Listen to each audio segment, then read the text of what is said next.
chamar o Dr. Matheus Saito. Tá bom? Vamos começar com o Dr. Matheus Saito. Boa noite, pessoal. Em primeiro lugar, eu gostaria de agradecer muito pelo convite, né? Meu nome é Matheus Saito, sou médico. Minha formação, minha especialidade cirúrgica é ortopedia e cirurgia da mão. E eu sou médico do esporte, com título desde 2009. Vou contar um pouquinho da minha história, né? Eu nasci lá em Presidente Prudente, né? Sou conterrâneo da Ale. E fiz faculdade de medicina na USP, residência em ortopedia. E desde a graduação, eu sempre me interessei pela área esportiva, né? Era da atlética, participava, né, do basquete, do beisebol, até do handebol, fui diretor da atlética. E há 20 anos atrás, eu participei da fundação da Liga de Medicina Esportiva lá da USP, que nasceu já com uma liga multidisciplinar, né? Além dos alunos da medicina, tinha físio, tinha os alunos da DEF, né, da Faculdade de Esportes da USP, né? E foi muito bom, né, muito importante na minha formação. Tanto que, assim que eu terminei a ortopedia, a especialização cirúrgica, né, eu prestei a prova de título para medicina esportiva em 2007, e hoje em dia minha vida é pautada nos valores da medicina esportiva. Desde 2009, eu passei a acompanhar a seleção de judô, né, e depois, em 2011, fui para o meu primeiro grande evento internacional, que foi a Universidade de Shenzhen. Em 2012, participei do time Brasil na aclimatação para os Jogos Olímpicos de Londres, lá em Sheffield.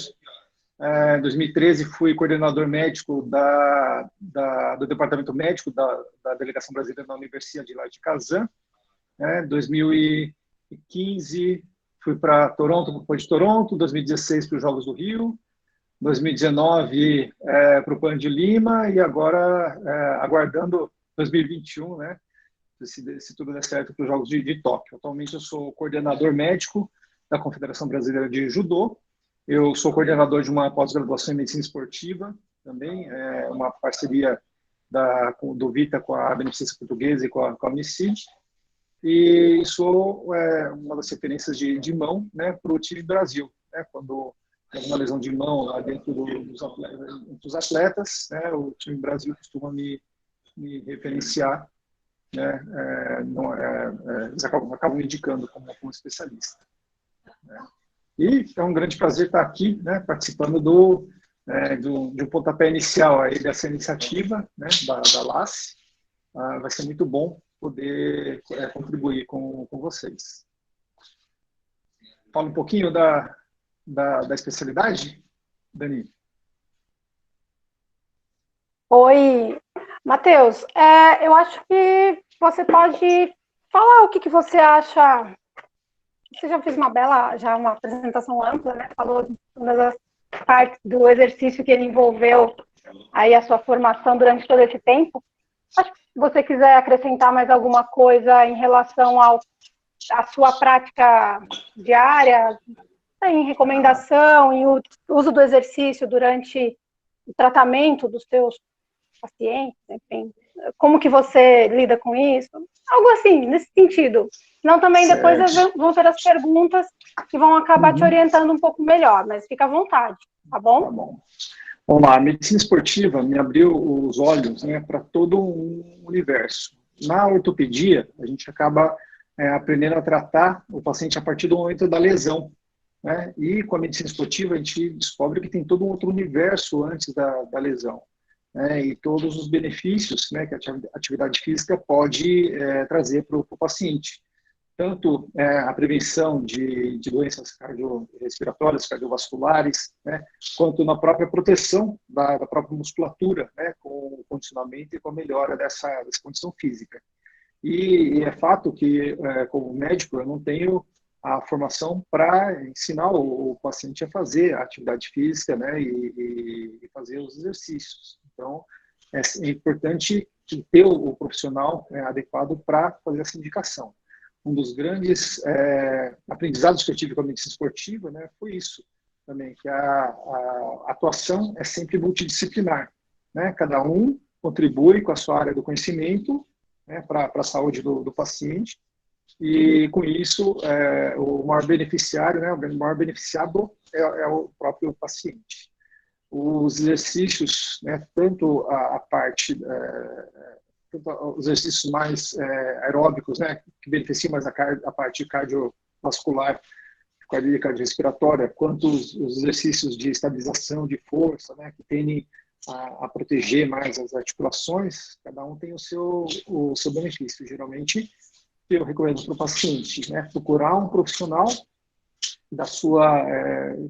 que você tenha mais afinidade e faça um pouco dos dois, né, uma atividade mais aeróbica para você viver mais, uma atividade de força, de estabilização para viver melhor. Né? Com isso, a gente não só trata o nosso paciente, como muitas vezes, no final do tratamento, ele sai melhor do que antes da lesão. Eu vou explicar isso. Todo mundo sabe que a atividade física é importante, todo mundo sabe que o esporte é importante, né? Que os exercícios são importantes, mas acaba aparecendo, né, desculpas, compromissos, né, e muitas vezes a pessoa não consegue seguir aquele ritmo, né? Mas quando ele tem uma lesão, né, aí ele fica limitado, fica incapacitado. E aí vem a oportunidade, né, do médico atender, fazer o tratamento adequado, operar se for necessário, né, encaminhar para reabilitação, né, para fisioterapia, para TO. Esse paciente, durante todo o processo de tratamento, internação, a enfermagem acaba acompanhando ele, né, nesse processo, né? E aí acontece um fenômeno muito interessante, né? No meio do tratamento, né, em que o terapeuta ocupacional, o fisioterapeuta estão fazendo a reabilitação, o professor de educação física, né, o educador físico, né, e ele acaba entrando e acaba dando entrando com a sua contribuição, né, que no final é fazer o final da reabilitação, devolver o paciente, né, para a sua atividade esportiva e ensinar para ele, né, aqueles princípios, aqueles exercícios que ele vai usar pelo resto da vida. Então, o que eu falo, assim, muitas vezes o nosso paciente, quando bem tratado com os princípios de medicina esportiva, ele sai do tratamento melhor do que antes da lesão, né? E, além dele, né, a gente consegue dados e consegue informações para orientar todos aqueles pacientes que não são lesionados, mas que não estão numa condição adequada, né, de maneira a evitar doenças, diminuir o risco de hipertensão, de diabetes, né, até de câncer e de depressão, né? É sabido que a atividade física não só evita aqueles problemas cardiovasculares, cardiorrespiratórios, né, osteomusculares, mas promove, inclusive, né, melhora da saúde mental. Então, imagina o quanto a gente não poderia economizar, né, no mundo se todo mundo seguisse esses princípios, né, esses preceitos. Dani, tem alguma pergunta? Matheus, muito obrigada. Foi muito legal, ficou uma introdução bem ampla. A gente vai dar continuidade às perguntas. Eu fui informada aqui pela Madu que elas serão no final. Eu vou passar para as próximas apresentações, tá bom? Ok. Então tá, fecha aí um pouquinho e aguarda. Obrigada. Bom, agora para dar continuidade, eu queria chamar o professor João Douglas Gil. Olá, boa noite, tudo bem? Estão me ouvindo bem? Sim, João. Sim. Que bom. Bom, depois do show do Dr. Matheus, né, que é um grande amigo, um grande profissional, tenho muito orgulho de ter trabalhado com ele há 18 anos e ainda nós trabalhamos juntos, atendemos pacientes em comuns, que é fantástico.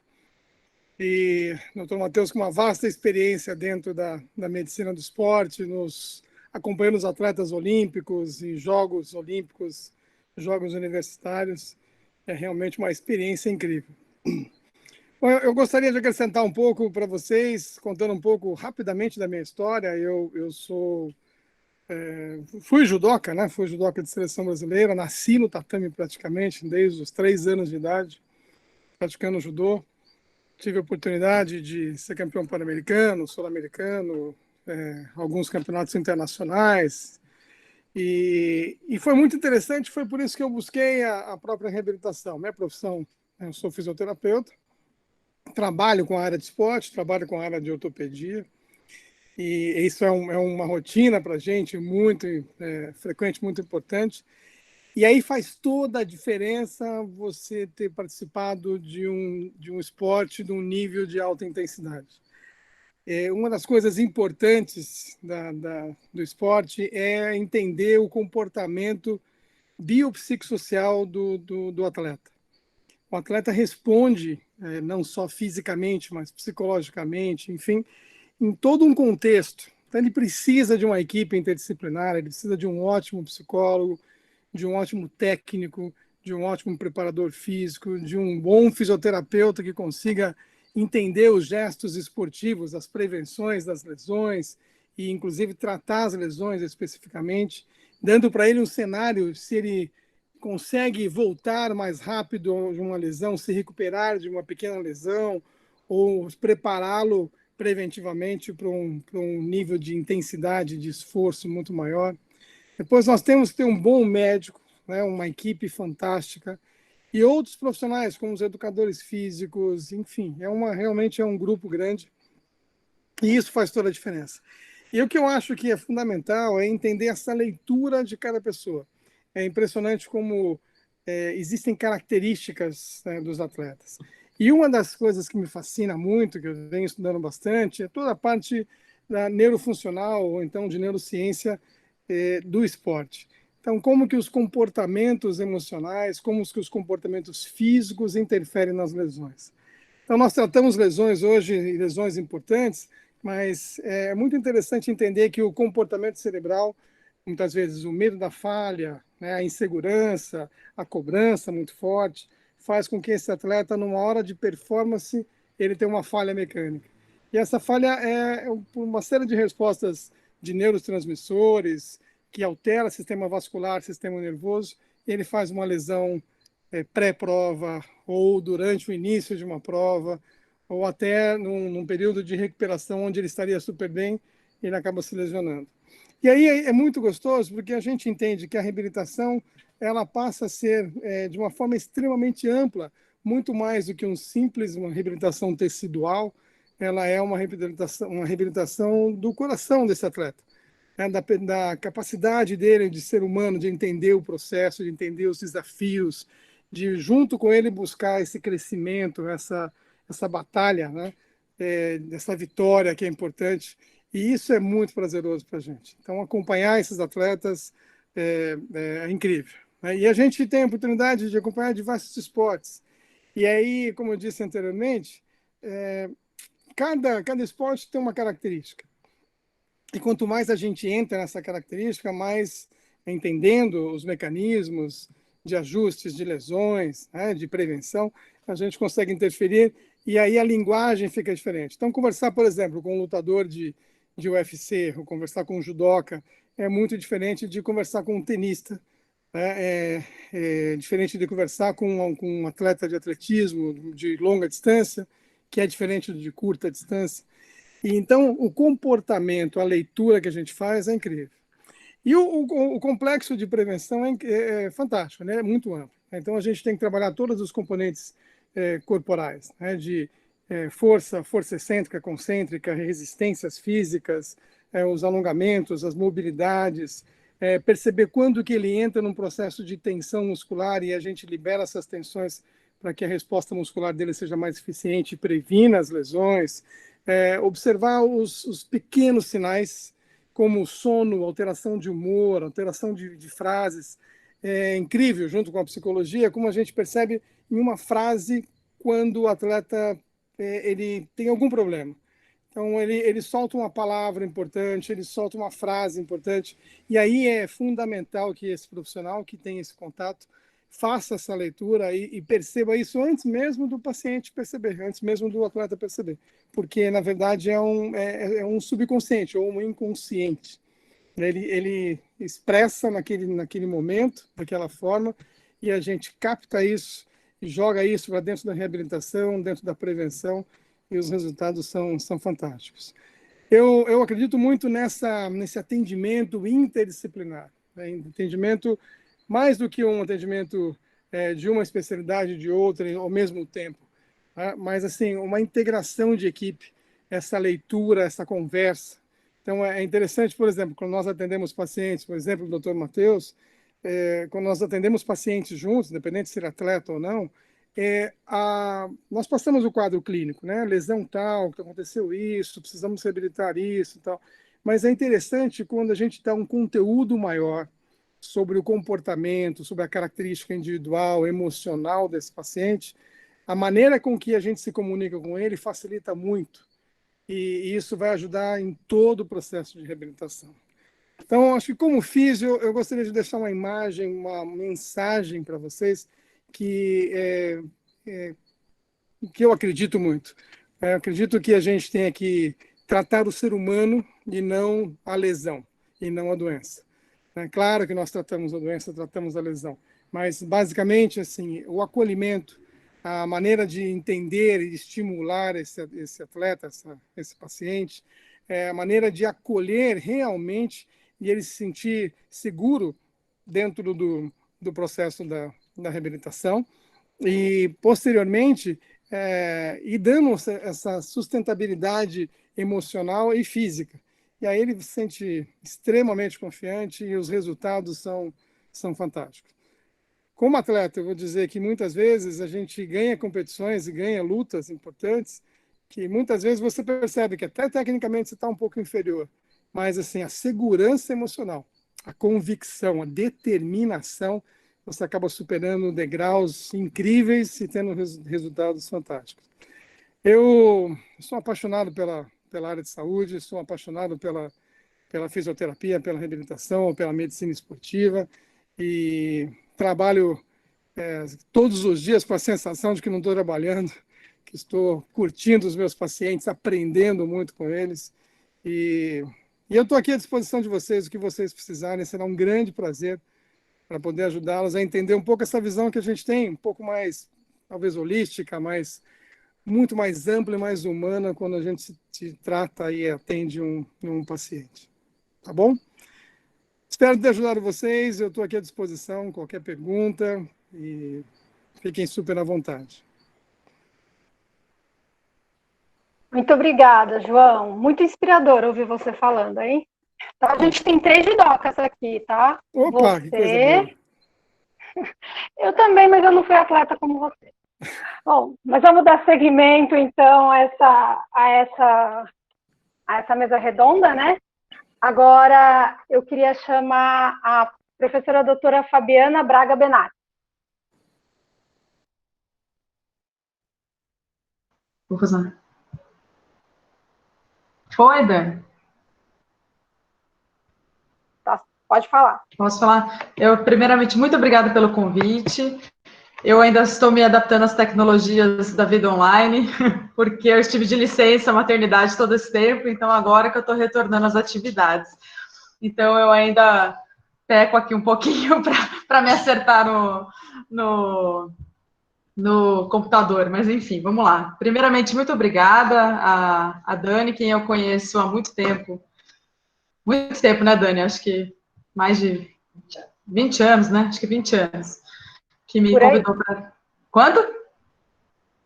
Desde 2000, né? Então, 20 anos.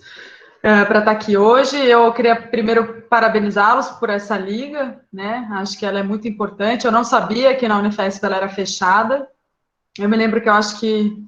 Bom, primeiramente, né, falar um pouquinho da história para vocês entenderem, né? Então, primeiramente, eu fiz esporte, eu entrei em 99, então eu fiz o bacharelado em esporte na USP, e no meu segundo ano de faculdade, eu parei, depois voltei, enfim, eu entrei no laboratório que estudava nutrição aplicada ao exercício físico, né, basicamente, e então, nessa época, eu já comecei a gostar muito de nutrição, então, ao final, né, da minha primeira graduação, eu fiz nutrição, né? Eu também fiz o bacharelado em nutrição logo na sequência.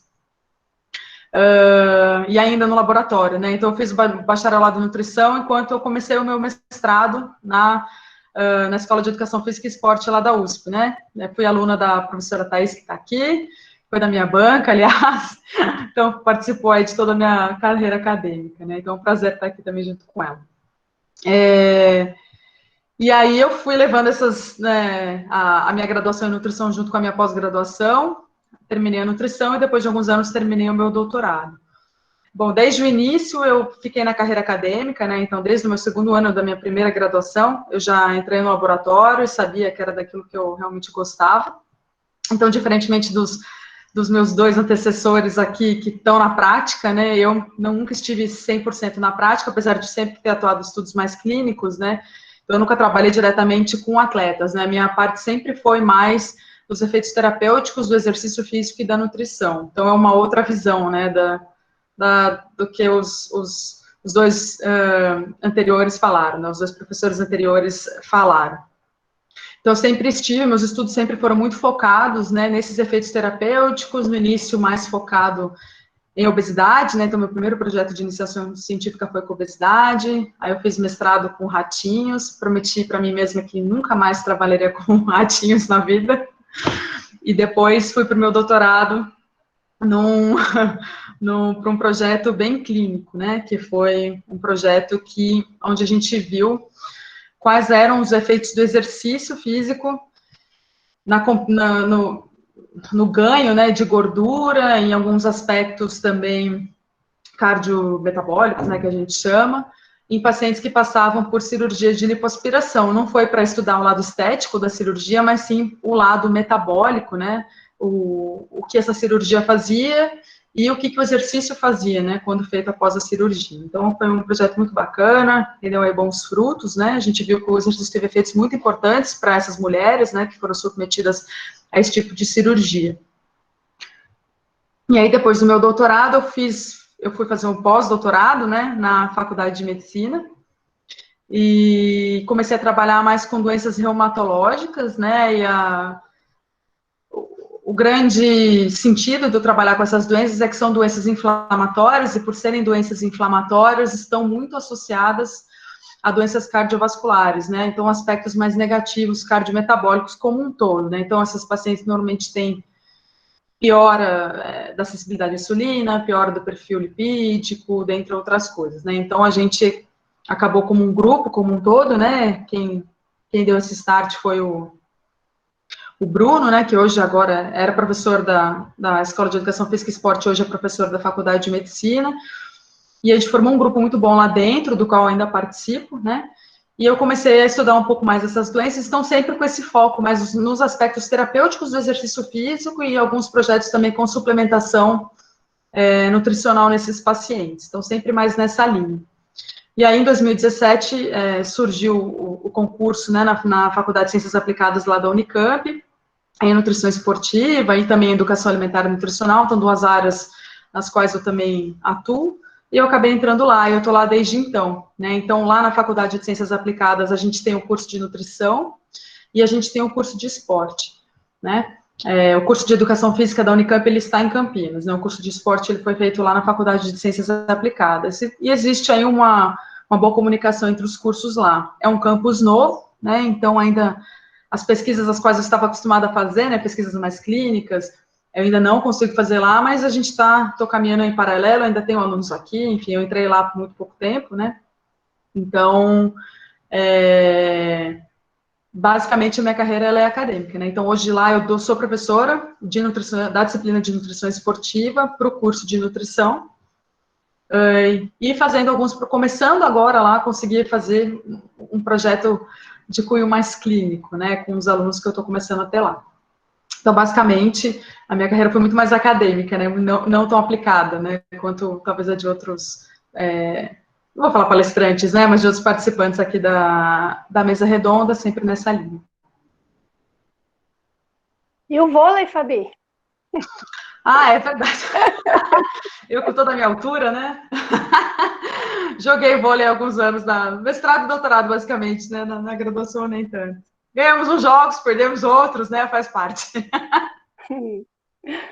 Bom, obrigada, Fabi. Eu vou agora passar para o próximo participante, tá? Para fazer a apresentação. Eu queria chamar a Luciana Lima.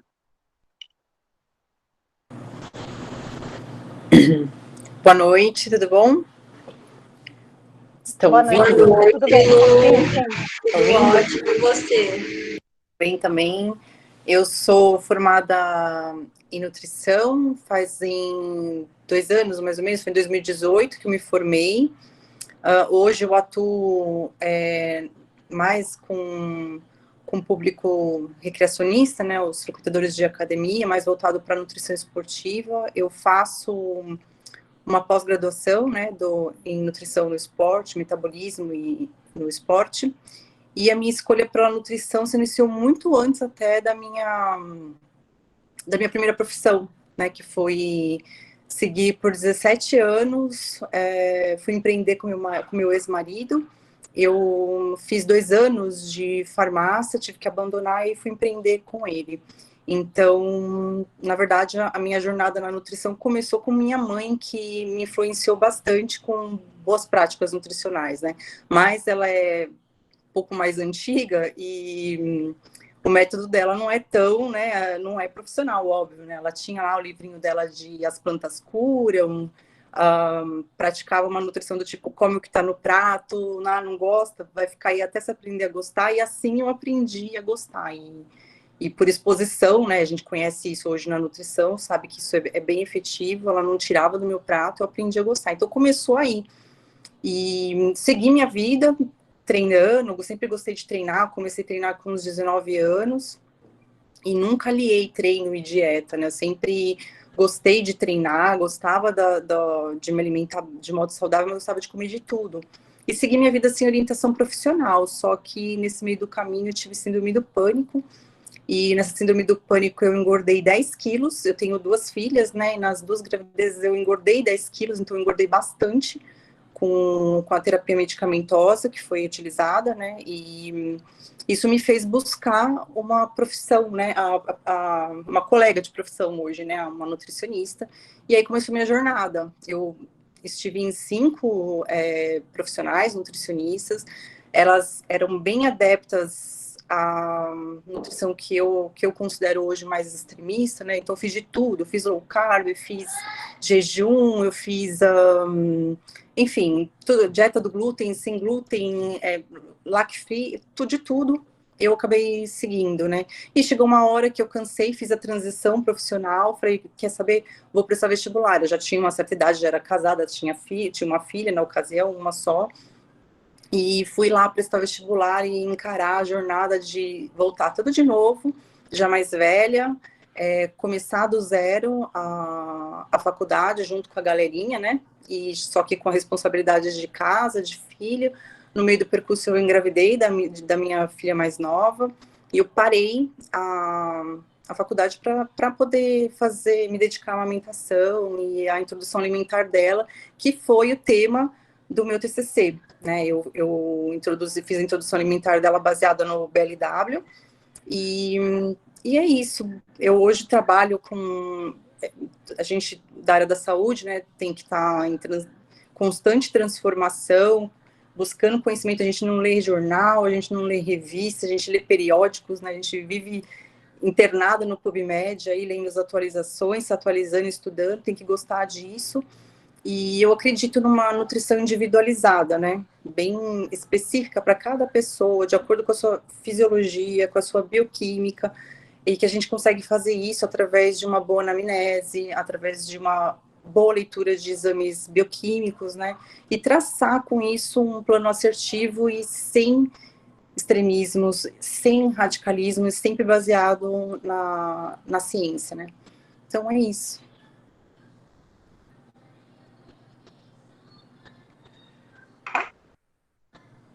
Lu, obrigada. De nada. É muito legal ouvir essas histórias em que as pessoas, né, não importa, não tem medo de recomeçar. Eu acho muito, muito inspirador. Bom, que bom. Vamos dar continuidade, tá? Agora eu queria chamar a professora doutora Thaís Tinucci, uma honra tê-la aqui esta noite. Muito obrigada pelo convite, Dani.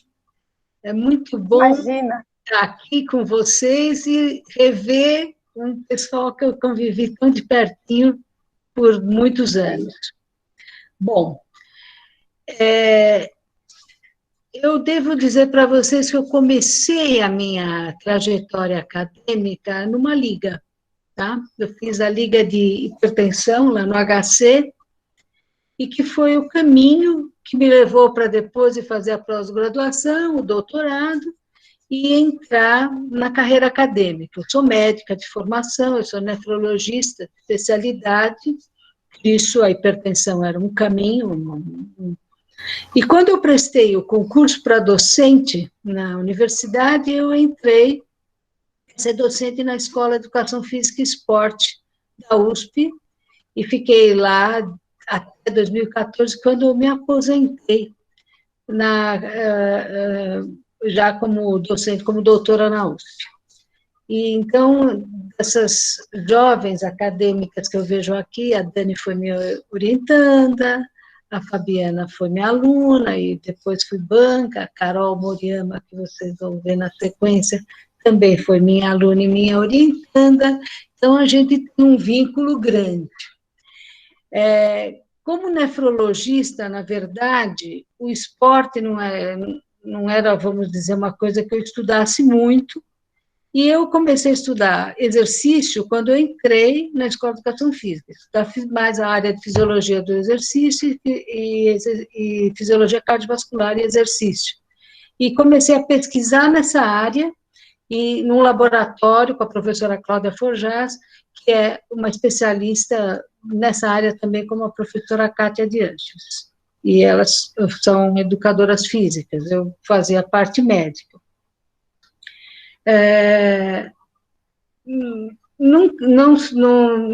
Minha experiência com medicina esportiva, na verdade, é porque as disciplinas que eu tinha na graduação eram disciplinas mais voltadas para a área médica.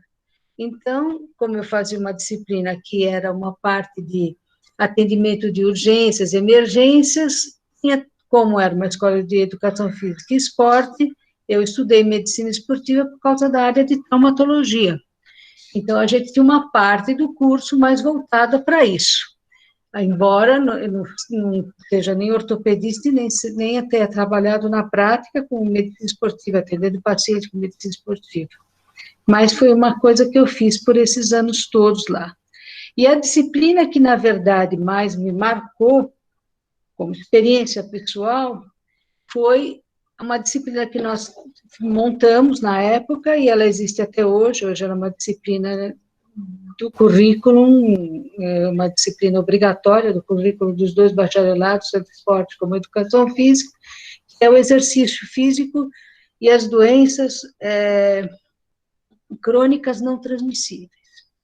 E nós montamos uma disciplina que usava o exercício, que era o conhecimento que existe já na literatura, bem fundamentado, não só na área cardiovascular, mas nas outras áreas também, dos efeitos do exercício físico como uma ferramenta no tratamento das doenças crônicas. E essa foi uma disciplina que foi muito gratificante, eu gostei muito de trabalhar com ela, e acho muito bom que ela existe até hoje, e eu sempre participo, inclusive, todo ano, esse aqui, por ser um ano absolutamente excêntrico, mas sempre eu participo dessa disciplina, conversando com os alunos sobre essa ponte que se faz entre o trabalho do médico no tratamento medicamentoso e não medicamentoso, e o trabalho do educador físico, mais do que até do bacharelado de esporte, mas também alguns do bacharelado de esporte, porque tem atletas que têm doenças crônicas, então eles também precisam saber. E a gente desenvolveu isso, e essa ponte foi muito bem sucedida, é uma coisa que eu gosto muito de ter participado. Logo no começo, a Madu falou que ela ficava um pouco chateada que as ligas eram só da Faculdade de Medicina. Na verdade, as ligas nasceram mesmo na Faculdade de Medicina. A primeira, lá na USP, foi de 1920, e era a Liga de Sífilis. Hoje eles têm mais de 90 ligas dentro da faculdade, algumas são multidisciplinares. E eu gostei muito da minha experiência de trabalhar com profissionais de outras áreas. Isso eu trabalhei tanto profissionalmente como médica, na reabilitação profissional do INSS, a gente trabalhar com vários profissionais de outras áreas, como depois minha passagem pela Escola de Educação Física. Então, eu acho que vocês essa iniciativa é muito interessante. As ligas, elas nasceram para contribuir com a formação profissional, na verdade, inicialmente do médico, mas cabe a todas as outras profissionais da área da saúde, em que é uma ponte, você antecipa um pouco a sua prática clínica na liga, durante o curso de graduação. Eu acho essa uma iniciativa muito importante e torço muito para vocês terem muito sucesso e cumprimentar os docentes, tanto a Daniele quanto a Kátia, pela iniciativa e estimular vocês a continuarem. Muito obrigada. Thaís, muito obrigada por você estar aqui hoje com a gente. Muito feliz, mais uma vez, né, em te ver, tá bom? Agora eu queria dar continuidade e eu vou chamar, então, a professora Carolina Kimi Muriyama para falar um pouquinho para a gente.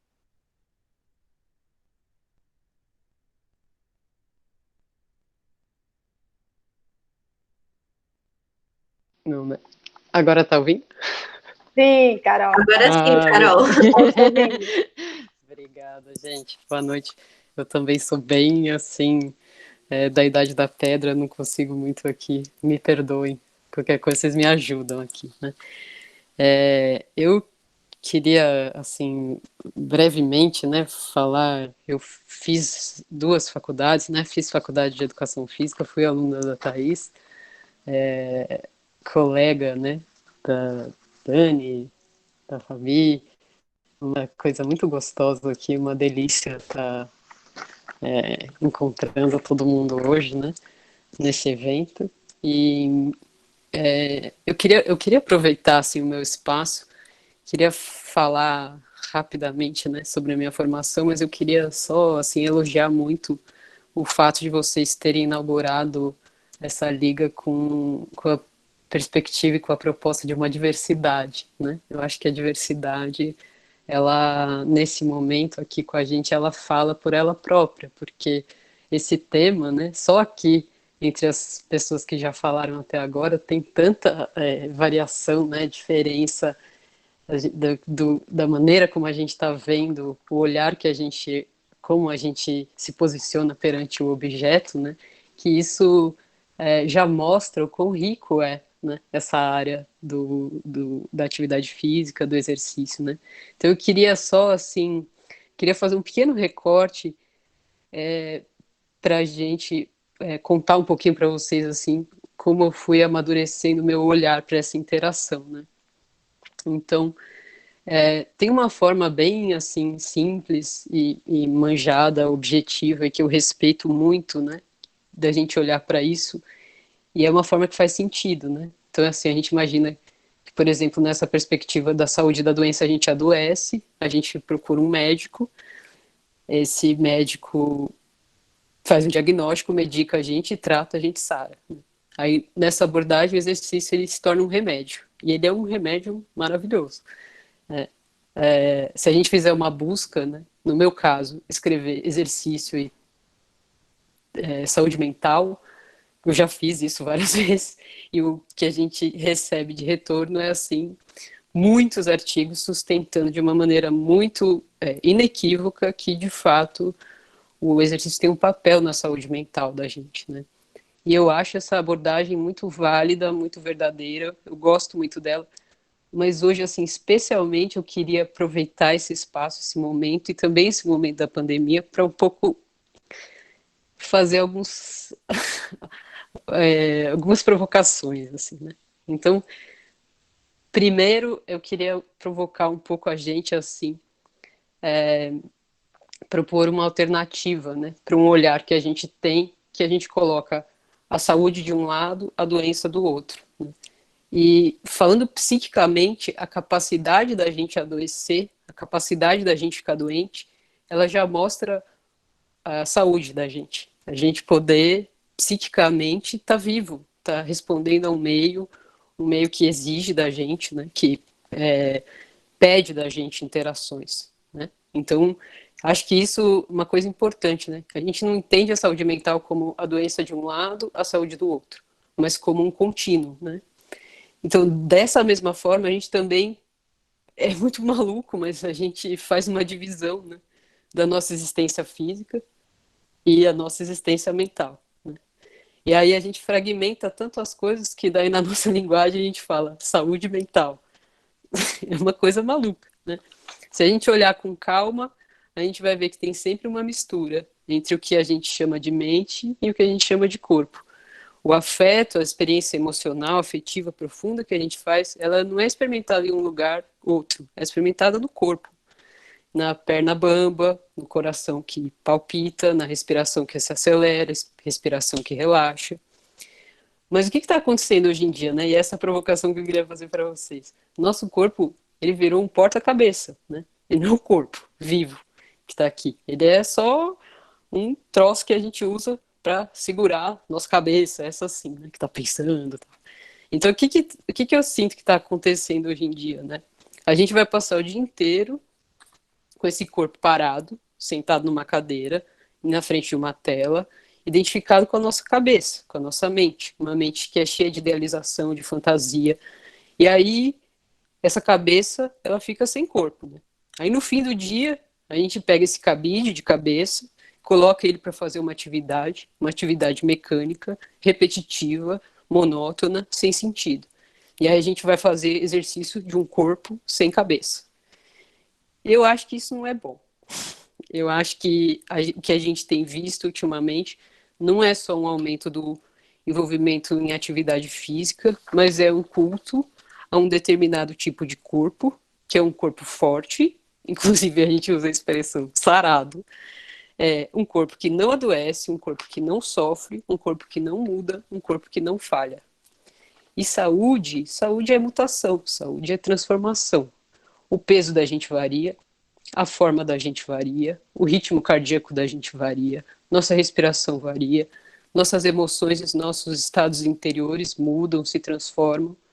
E os nossos corpos, né, eles são capengas. A gente adoece, a gente falha, a gente se machuca, a gente sangra, a gente dói. E por isso a gente sente tristeza, dor, saudade, medo. A gente tem muito medo. A gente não vai fazer exercício para a gente ficar forte, ficar invulnerável. A gente precisa se livrar dessas idealizações, né? Essas idealizações são idealizações maquinais. O que deixa a gente humano são as nossas fragilidades, né?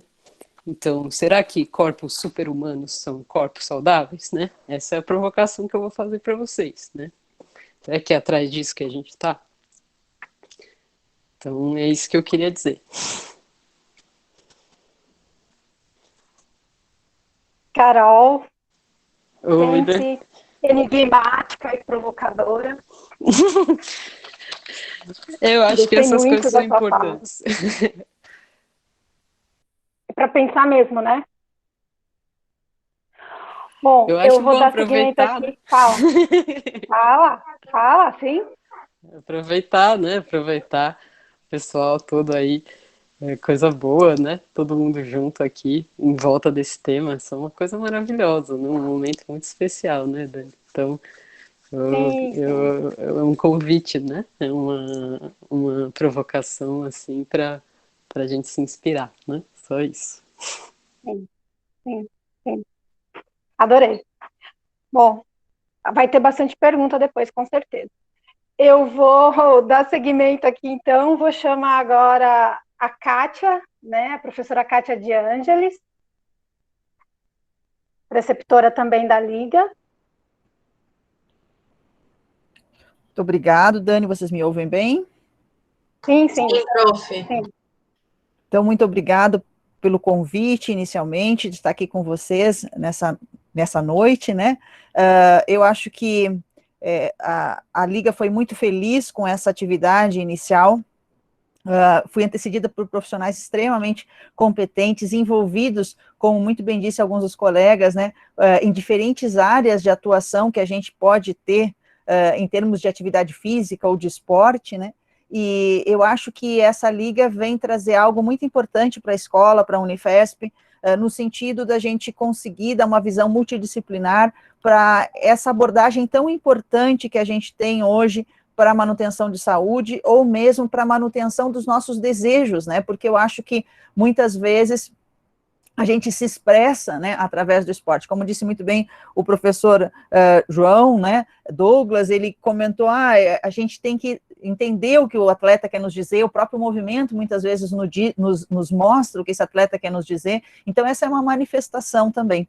E uma das coisas que eu costumo muito falar para os meus alunos, e quando eu estou eventualmente fazendo ações para promover atividade física, para promover esporte, uma das principais mensagens que eu coloco, a primeira é, vamos deixar o comportamento sedentário, vamos deixar de ficar sentados, vamos deixar de ficar muito tempo parado em frente a dispositivos eletrônicos. Essa é uma mensagem muito importante, talvez tão importante quanto a gente ser fisicamente ativo. Vamos deixar de ser sedentário, vamos deixar de ter o comportamento sedentário. E eu acho que a segunda grande mensagem que vai de encontro ao que eu estava falando anteriormente é: busquem fazer o que vocês gostem, porque quando a gente busca fazer o que a gente gosta, o que nos dá prazer, né, eu acho que a gente encontra muito mais do que a gente busca na atividade física e no esporte, que eu acho que vai muito de encontro também ao que a Carolina estava falando, né? Não é só um corpo, né, mas é algo que é muito mais algo completo e algo que envolve mente e como eu digo para os meus meninos quando eu estou dando aula de fisiologia,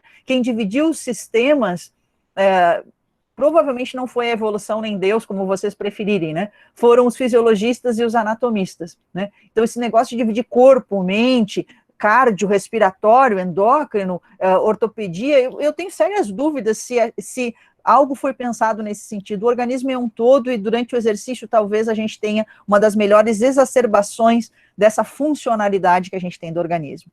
Bom, eu sempre tive uma motivação muito grande pela atividade física, eu fui atleta de tênis, eu fui tenista durante muitos anos, até mais ou menos os meus 18, 20 anos, mais ou menos, fui uma atleta de bom nível, mas nunca fui uma atleta profissional, mas convivi muito com atletas profissionais, tive na minha família atletas profissionais, né, o meu pai foi seleção brasileira de vôlei, meu cunhado foi seleção brasileira de futebol, então eu convivi muito com essa questão do esporte também de alto rendimento, dentro de uma questão familiar e de uma questão de vivência no dia a dia do que isso representa. E desde muito jovem, quando eu jogava tênis, eu tinha questionamentos na minha mente de como é que o organismo funcionava naquele momento que eu estava realizando exercício. Essa era uma pergunta extremamente frequente que eu tinha na minha mente. E isso me intrigava demais. Isso fez com que eu acabasse cursando a educação física. Eu acredito que muitos tenham esse conceito, e vocês vejam que várias pessoas que fizeram educação física aqui nessa sala acabaram fazendo um segundo curso, porque ele nos abre muitas perguntas e muitas perspectivas. A minha mãe dizia, não faça só educação física, faz outra coisa, quem sabe tu faz medicina. Eu disse, não, medicina eu não quero, não quero cuidar de doente, é uma coisa que eu não penso, né, eu quero lidar com saúde, e aí eu acabei fazendo biologia. Paralelamente à educação física, fiz as duas faculdades juntas. A educação física eu fazia à noite, numa universidade particular, muito boa foi essa universidade, muito famosa no Sul para a educação física, e fiz biologia na Federal do Rio Grande do Sul, daí que eu venho com esse sotaque meio de gaúcha. Quando eu estava no último ano do meu curso de biologia, eu acabei ingressando porque eu tinha uma ideia de que eu ia treinar atletas, treinar tenistas, né? Mas eu acabei, por um desastre de percurso, tendo que realizar meu trabalho de conclusão de curso, e eu entrei num laboratório.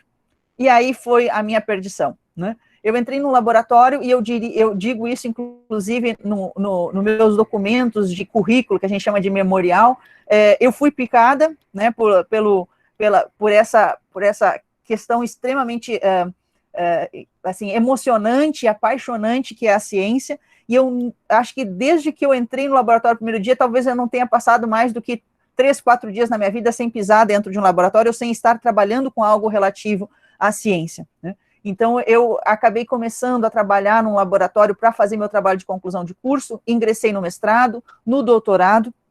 Quando eu estava mais ou menos na metade do meu doutorado, eu trabalhava com uma cirurgia cardiovascular e como essa cirurgia poderia impactar em melhora de pacientes com insuficiência cardíaca, não tinha ainda a questão do exercício, como eu era apaixonada por exercício, a minha orientadora sempre me permitiu fazer trabalhos paralelos com treinamento físico. Eu trabalhava basicamente com modelos experimentais, né?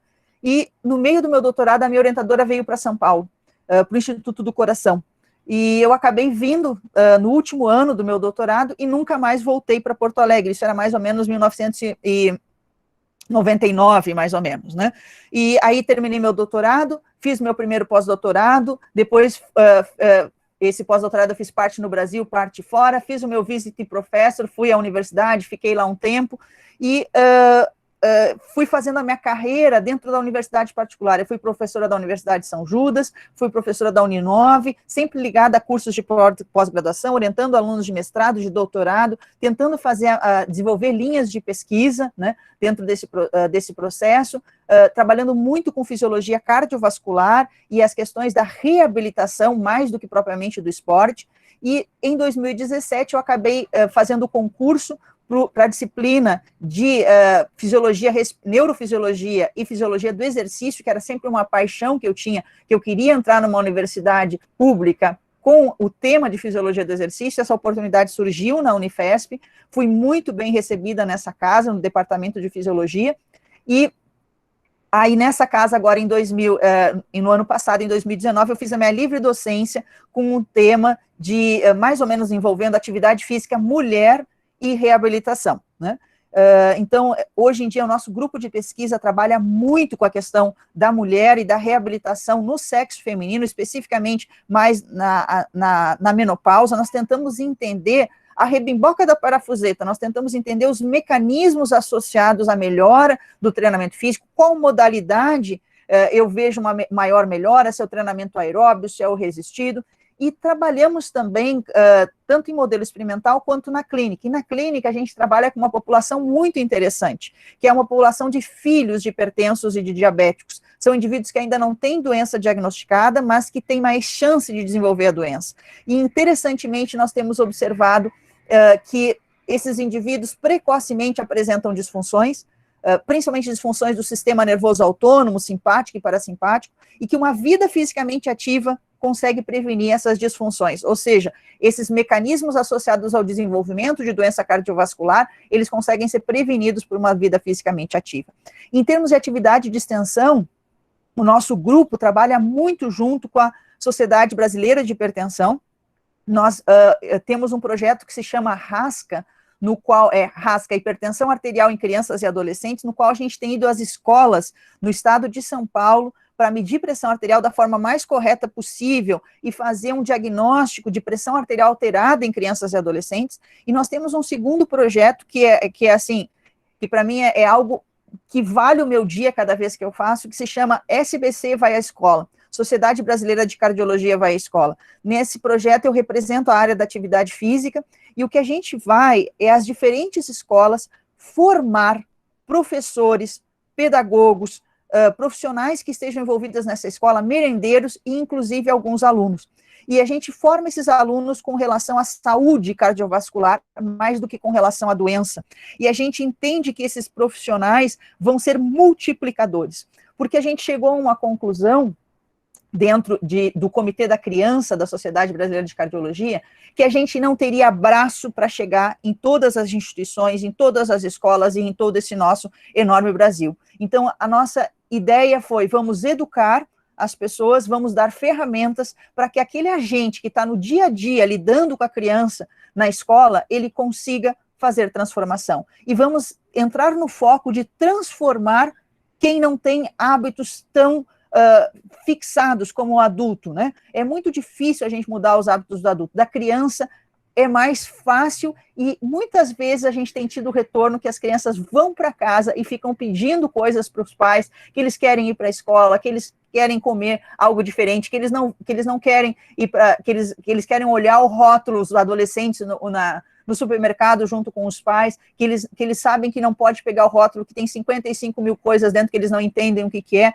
Então, isso tem sido um retorno enorme e que é um momento em que a gente percebe que a gente pode trabalhar com a comunidade para tentar prevenir doença cardiovascular através de uma alimentação saudável, de atividade física e de redução de estresse. Então, esse é um projeto que eu tenho muito carinho, né, e que eu acho que tem sido algo que a gente tem tentado aplicar, o que a gente faz no laboratório dentro do nosso dia a dia. Então, Então, é isso basicamente que é a minha motivação, é por isso que a cada dia eu acordo motivada, eu sou absolutamente apaixonada pelo que eu faço, eu acho que é por isso que os meninos dizem, a professora Kátia tá sempre picando, né, e tá sempre feliz dando aula, e é realmente o que eu gosto de ensinar, e eu gosto dessa perspectiva da gente poder transformar vidas, né, e eu acho que a atividade física e o esporte são agentes, são abordagens que nos auxiliam para que a gente faça isso, para que a gente tenha uma vida melhor.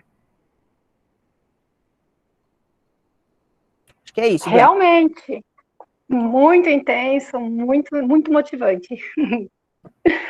Obrigada, Kátia. Muito obrigada. Gente, agora eu vou continuar, eu vou fazer uma apresentação rápida minha, tá? E aí a gente finaliza para depois vocês iniciarem as perguntas, tá bom? Bom, como o professor falou lá no início, o professor João Douglas falou que ele nasceu praticamente no tatame, eu posso falar a mesma coisa, tá? Talvez eu acho que a minha relação com o exercício começou ainda na vida intrauterina, porque meu pai era atleta, judô, e aí minha mãe sempre acompanhava ele em todos os campeonatos, e eu fui seguindo os passos dele, né? Comecei primeiro no judô, depois, acho que por volta dos 12 anos, acho que toda a minha geração, em 1992, né, quis aprender a jogar vôlei, a gente era super motivado. E comecei a jogar vôlei, aí eu fiz um curso técnico em enfermagem, que foi o caminho pelo qual eu conheci a enfermagem, na época que ainda existia colegial técnico, não sei se isso existe ainda hoje, mas eu fiz, tá? E logo depois que eu terminei o colegial técnico, eu trabalhei um pouco na área, como técnica em enfermagem, mas logo eu entrei na faculdade de esporte, né, lá na USP. Na verdade, eu pensei em voltar e seguir os passos do meu pai, trabalhar com ele lá na academia. Eu estava muito motivada na época, estava treinando bastante judô, né, com ele. Eu nunca fui atleta de ponta porque eu era muito indisciplinada, eu confesso. Tá? Mas eu gostava muito do exercício físico, do judô.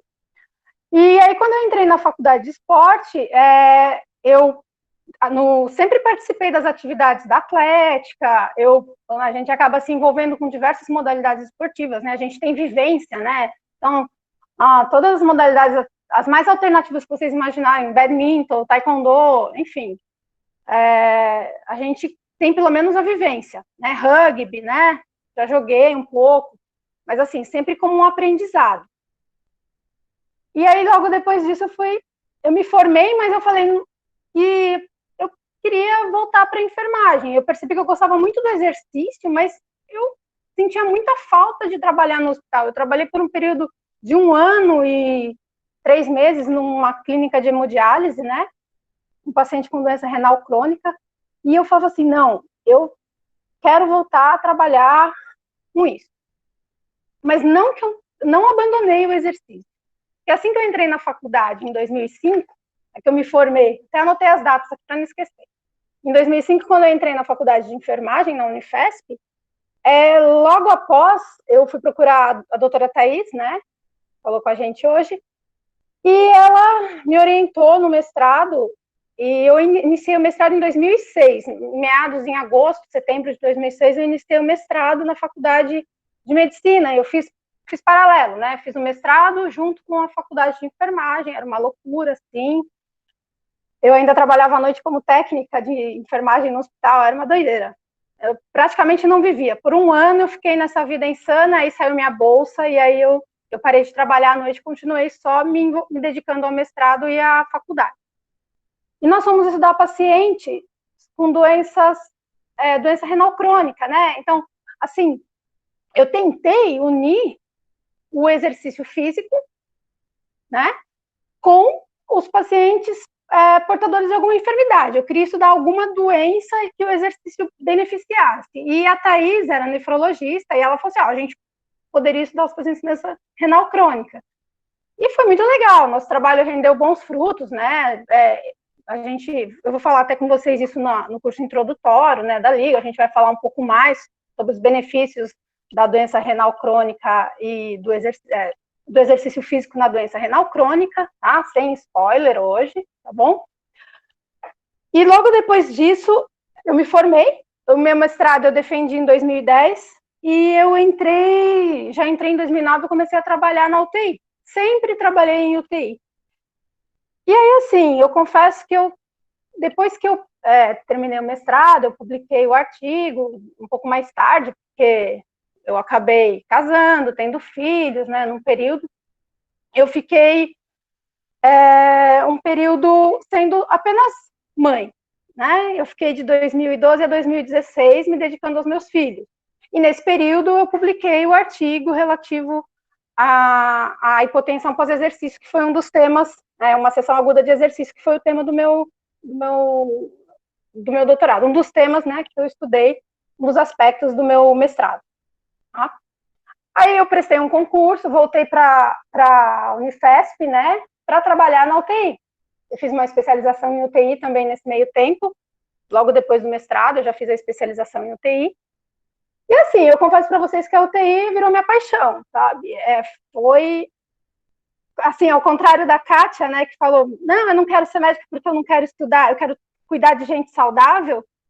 Eu sempre gostei de cuidar de gente doente. E hoje, né, assim, até pensando hoje no que eu ia falar aqui para vocês, eu acho que como enfermeira, e pensando bem na área de atuação minha dentro da UTI, eu acho que nós temos um papel muito grande como cuidadora, como educadora e como incentivadora. Como o Dr. Matheus falou lá no começo, né, que o médico, ele como médico não pode prescrever o exercício, como enfermeira eu também não me vejo, claro que eu tenho a formação em esporte, isso me permitiria até fazer isso se eu me dedicasse, porque faz tempo que eu não faço isso, eu treino só os que eu faço para mim mesma na academia, né, quando eu vou para academia, que agora, nessa situação, né, e assim, então assim, eu não me arrisco agora prescrever um treino, né, porque eu parei de praticar isso, mas como enfermeira, eu vejo que a gente tem um papel fundamental, porque nós estamos muito mais ligados a pacientes, a dois tipos de paciente. O paciente de atenção primária, vamos colocar assim, né, que é aquele paciente que tem uma doença crônica, que faz acompanhamento num posto de saúde, e tem um paciente que nem tem doença crônica e faz apenas o acompanhamento, mas que talvez ele possa vir a desenvolver, e por isso que a gente tem um papel importante de educá-lo de uma forma que ele tenha hábitos de vida saudáveis, né, que ele consiga que a gente consiga incentivá-lo a praticar o exercício físico, né? Acho que nós somos grandes incentivadores. Nós talvez não possamos prescrever o exercício, mas nós podemos incentivar esse nosso paciente da unidade básica, por exemplo, a procurar um profissional ou um fisioterapeuta, se ele tiver alguma limitação física, alguma sequela, por exemplo, um paciente teve um AVC, ou um profissional de educação física para orientá-lo, né, na prática de exercício, porque a gente precisa, para esses pacientes, para esse perfil de paciente do nível primário, nós precisamos, nosso papel fundamental é como educadora, nós temos que mostrar para esse paciente a importância e os benefícios do exercício físico e incentivá-los a praticar. Dentro do hospital, principalmente dentro da UTI, que é a área que eu trabalho, eu sempre trabalhei desde 2009, que foi na minha formação, eu tive esse momento mãe de 4 anos, mas foram 6, 7 anos trabalhando dentro da UTI. E eu percebo que nós, além de... Nós somos incentivadoras também, nós somos educadoras também, mas nós somos cuidadoras em primeiro lugar. O que nós temos, nosso papel dentro da UTI, que eu acho que é a área que eu posso dizer com mais propriedade, dentro do hospital, nem tanto, porque eu nunca trabalhei em enfermarias, mas eu acho que nós temos o papel de cuidadora desse paciente. E esse paciente que vai ficar internado, ele pode vir para nós, vir a ser internado por diversos motivos. E ele vai ter vários graus de limitação física. E essas limitações físicas que vão dirigir, né, vão nos orientar no tratamento que a gente vai proporcionar para esse paciente. E o que nós desejamos desse paciente? Em primeiro lugar, como cuidadora, nós vamos fazer o que por ele? Nós vamos, talvez, fazer por ele funções que ele não pode fazer naquele momento. Se a gente pensar que esse paciente chega numa UTI, fica sedado às vezes e entubado por um período de meses, 2 meses, ficar muito, estou exagerando, mas com o Covid teve paciente que chegou a ficar entubado por mais de 20 dias, né? Isso é muito comum, o paciente ficar entubado, às vezes faz uma traqueostomia, aí, não no caso de Covid, mas em outras doenças crônicas, esse paciente acaba evoluindo, põe uma traqueostomia, e ele fica muito tempo no respirador mecânico e fica muito tempo imobilizado, né? E quanto mais tempo esse paciente ficar imobilizado, mais ele vai perder, mais massa muscular, mais força ele vai perder. O nosso papel entra aí como cuidador na reabilitação desse paciente. E qual que é a nossa meta? A nossa meta é que esse paciente se recupere, tenha ganho de força muscular, tenha ganho de massa magra novamente, e ele consiga o quê? Voltar a ser independente. Ele consiga ele mesmo fazer o autocuidado dele para ele, tá? Então, assim, entre o paciente da atenção primária e o paciente da atenção terciária, né, que o secundária transita, a diferença, na minha opinião, é que em ambos os casos nós somos incentivadores e somos educadores. Só que no paciente do hospital, a gente vai incentivá-lo e vai educá-lo de uma maneira que ele atinja, que ele consiga realizar o autocuidado para ele. Eu acho que esse é o principal foco na enfermagem, trabalhando dentro da UTI, que é o ambiente que eu tenho, então, trabalhado há mais tempo, tá? Então, eu acho que eu queria deixar isso para vocês. E, claro, se a gente conseguir que esse paciente, depois de receber alta do hospital, vá para casa e que a família dele, envolvida nesse tratamento, mantenha, né, essa autonomia que esse paciente conquistou, isso é fundamental. Porque não adianta nada ele ir para casa e aí todo mundo vai... que eu falo em autonomia seriam atividades básicas, como escovar o dente, comer, tomar banho, se levantar, andar. Então, ele vai ganhando isso pouco a pouco na UTI, com uma parceria imensa da fisioterapia, né, que trabalha com a gente. E quando ele sai da UTI, a gente espera que ele mantenha essa autonomia na casa dele. Então, a família também precisa estar envolvida no processo. E aí, mais uma vez, entra o nosso papel como educadores. Tá?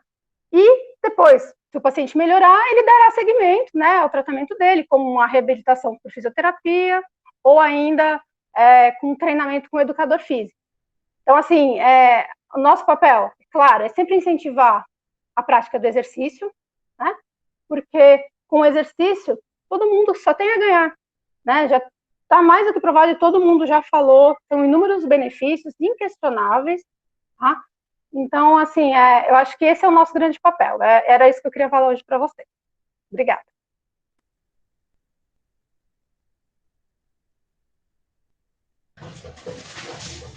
Obrigada, professora. Obrigada a todo mundo que falou. Agora a gente vai dar início às nossas perguntas. O nosso membro da diretoria, o Felipe, ele vai começar a fazer as perguntas agora. Se vocês tiverem alguma pergunta, é só mandar no link que a gente mandou aqui no chat e o Felipe vai estar lendo elas. Muito obrigada, gente. Olá, boa noite. Sou o Felipe, que nem a Amado falou. Eu também faço parte da diretoria. Sou do 2º ano de enfermagem.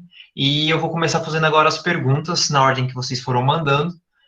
Bom, vamos lá. A primeira pergunta que a gente tem é para a enfermagem, e a pergunta é a seguinte: qual a atuação do enfermeiro no esporte?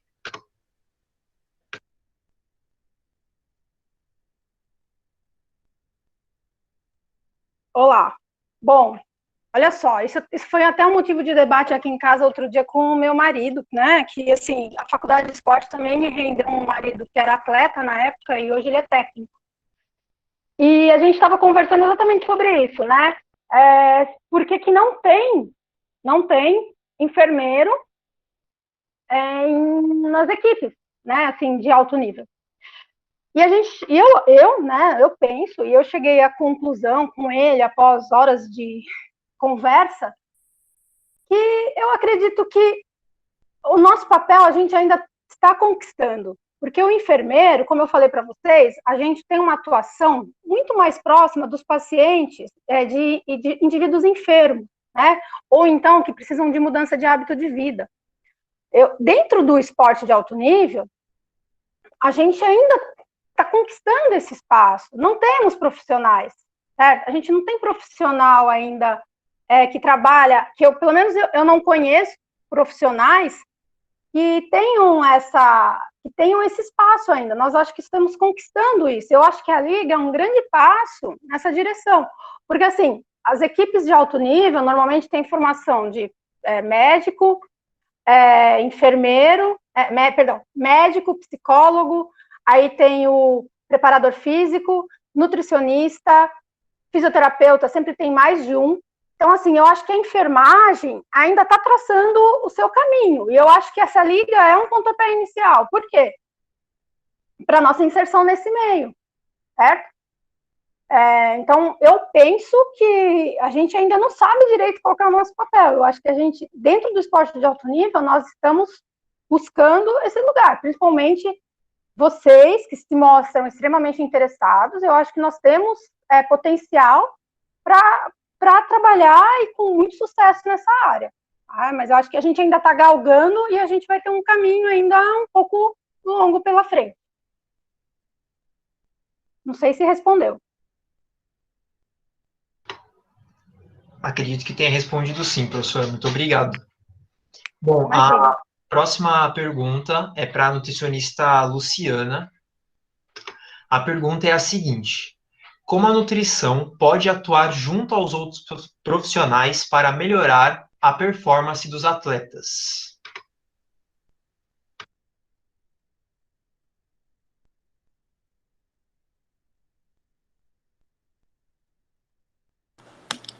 Oi, desculpa. Qual foi a pergunta, por favor? Porque eu estava dando janta para minha filha. Desculpa. Pode deixar, vou repetir aqui. A pergunta é a seguinte: como a nutrição pode atuar junto aos outros profissionais para a melhora da performance dos atletas? A nutrição entra, por exemplo, com um médico, acompanhando. O médico faz a prescrição, por exemplo, de micronutrientes que eu, como nutricionista, não posso fazer, doses mais elevadas de vitamina D, entre outras estratégias. Daí entra a estratégia alimentar com a estratégia do médico. O enfermeiro, no caso, eu nunca trabalhei, né, com atendimento com enfermagem, mas com médico, sim. Com médico a gente trabalha assim, ele entra com uma análise mais...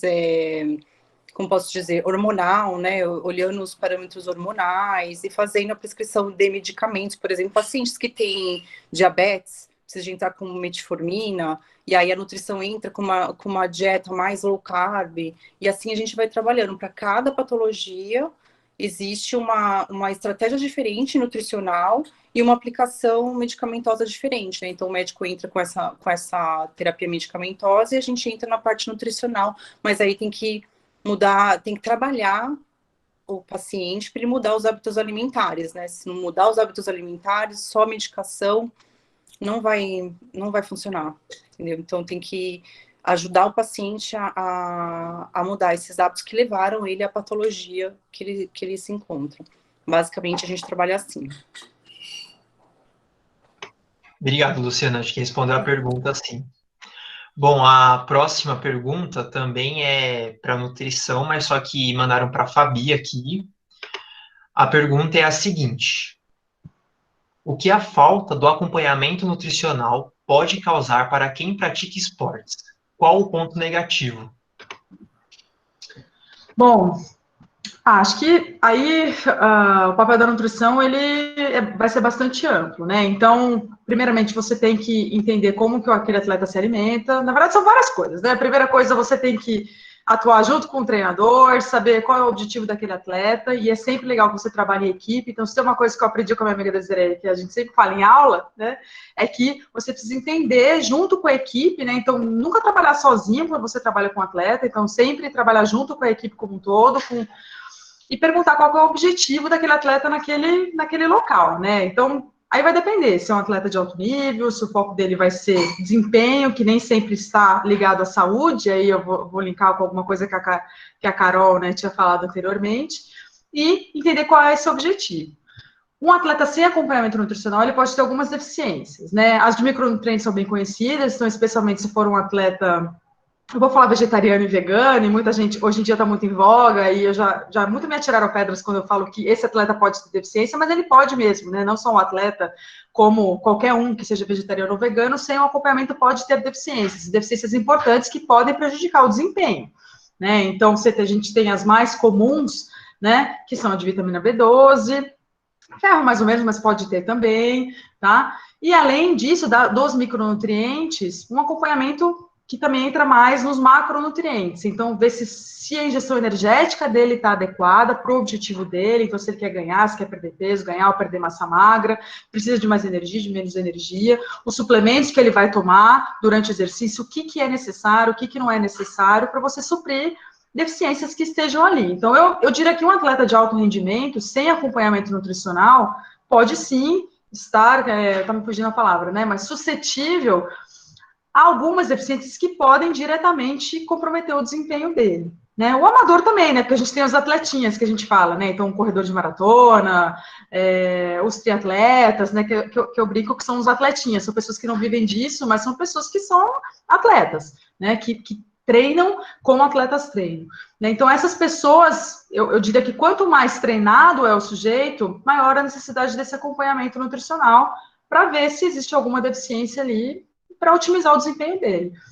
Acho que é mais nessa linha. Tá ótimo, Fabiana. Obrigadão, viu? Bom, vamos lá. A próxima pergunta é para medicina, aí mandaram para medicina. A pergunta é a seguinte: qual o tipo de profissional que mais lesiona os punhos? Acredito que sejam os atletas, né? Qual o tipo de atleta que mais lesiona os punhos? Os jogadores de vôlei, basquete, enfim.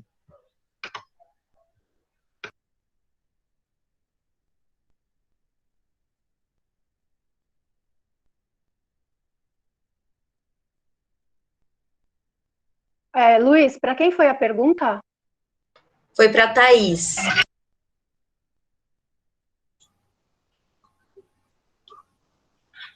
Bom, na verdade, eu acho que quem melhor responderia essa pergunta é um ortopedista. Eu concordo, Thaís. Não é? Isso. Não é? Eu acho que a área é ortopedia. Porque aí eu teria para dizer para você, eu teria que chutar em quem eu acho que é, não é a minha experiência de vida, entendeu? Não sei te dizer quem mais lesa o punho, mas provavelmente... O doutor Matheus não está aí ainda, Luiz? Eu acho, o Saito está aí ainda ou não? Já saiu? Não, ele teve que sair por conta de uma reunião. Ah, tá. Ele eu acho que seria... Se precisar, eu posso ajudar um pouquinho. É o João. O João isso, o João Gil. Perfeito. Ele é melhor.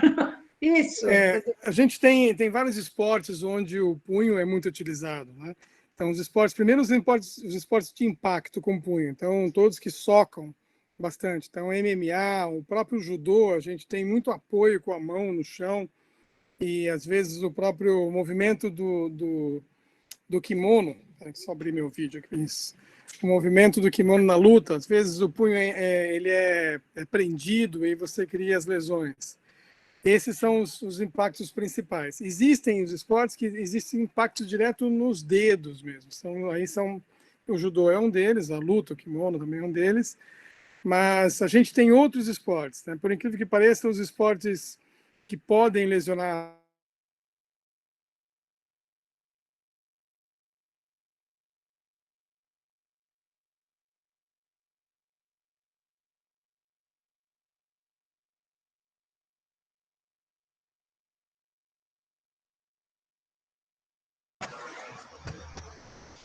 Gente, eu acho que o João Douglas, ele caiu porque ele tá viajando e a conexão dele tá meio instável, viu? Mas eu tô mandando mensagem para ele para ver se ele consegue voltar. Felipe, se você quiser passar para a próxima pergunta.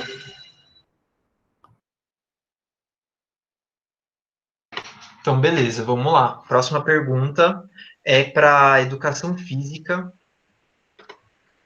Deixa eu abrir aqui a pergunta. Acho que ele voltou. Já está aparecendo? Eu não estou... Sim, voltou agora. Então, posso continuar a resposta? Claro. Então, os esportes com bola realmente são esportes que têm bastante lesão da parte distal das mãos, então os dedos, as articulações, e muitas vezes com lesões graves. E aí existem vários outros esportes, né? Por exemplo, os esportes onde tem muito gripe, muita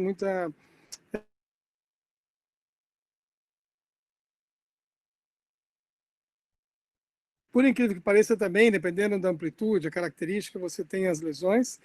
Os esportes com traumas de queda, como o esqui na neve, também acomete bastante, principalmente o snowboard, onde as pessoas, mesmo os profissionais, mas os amadores, os praticantes, caem com o punho em extensão, criando algumas lesões de punho. E também a gente tem os esportes de arremessos. Então, o beisebol, mesmo com o bastão, com a bola, eles também sobrecarregam, claro que de formas diferentes, aí é mais... que tem as lesões tendinosas, musculares, né, e articulares de formas diferentes. Então, as cartilagens com impactos, os tendões com uso repetitivo, e aí as articulações com os movimentos traumáticos. Mas, basicamente, acho que é isso. Obrigado, João. Tá ótimo. Vamos lá, a próxima pergunta é para fisioterapia também e para educação física, né? Bom, vamos lá. A pergunta é a seguinte: quando acaba o trabalho do fisioterapeuta para a recuperação muscular e quando começa o trabalho do educador físico para o fortalecimento muscular? Vocês querem que eu responda? Por favor. Eu acho que tu pode começar, João. Então, na minha opinião, e a maneira com que eu gosto de trabalhar, na verdade, eu, se possível, trabalho em conjunto desde o início. É fundamental para a resposta eficiente desse profissional, desse atleta, o educador físico acompanhar o processo da reabilitação. Então, nós temos estruturas, por exemplo, né, na clínica do Dr. Matheus, na minha, quando o educador físico participa, ele já entra no primeiro processo, entendendo o mecanismo de lesão, entendendo as lesões, e aí a gente começa com a parte funcional. Então, a fisioterapia tem que restabelecer a parte funcional. Então, seria amplitude de movimento, a primeira força básica e estabilidade articular, ou a recuperação do tecido muscular lesionado ou articular lesionado, e após esse momento, onde entra a necessidade do gesto esportivo e força, a gente começa a trabalhar juntos. Então, o fisioterapeuta acompanhando essa evolução, as respostas clínicas, as respostas dessa reabilitação que a gente espera, e junto com o educador físico já entrando com o gesto esportivo do esporte. Essa combinação é incrível, é fantástica. A gente perde muito tempo se eu fizer uma reabilitação e depois passar para o educador físico. Então, hoje em São Paulo, por exemplo, que é uma cidade complicada desse contato, a gente faz muito contato por WhatsApp, por vídeo, e mostrando como que está o desenvolvimento daquele atleta naquela situação, e depois o educador físico faz a mesma coisa. E às vezes a gente faz conferências, né? Fazemos as reabilitações em locais diferentes, mas ao mesmo tempo juntos ali, para entender como que um está evoluindo, como que o processo todo está acontecendo. Eu acho que esse formato traz um resultado muito mais eficiente. O que talvez, para responder essa pergunta aqui, difere muito assim, são os objetivos, né? A fisioterapia ela tem o objetivo de restabelecer a função. Então, eu preciso dar função para essa pessoa para que ela volte para o gesto esportivo. Eu acho que esse seria, então, o momento onde entra um educador físico pós a fisioterapia. Mas que existe essa fusão, que existe esse momento de integração, é verdade, é bem consciente.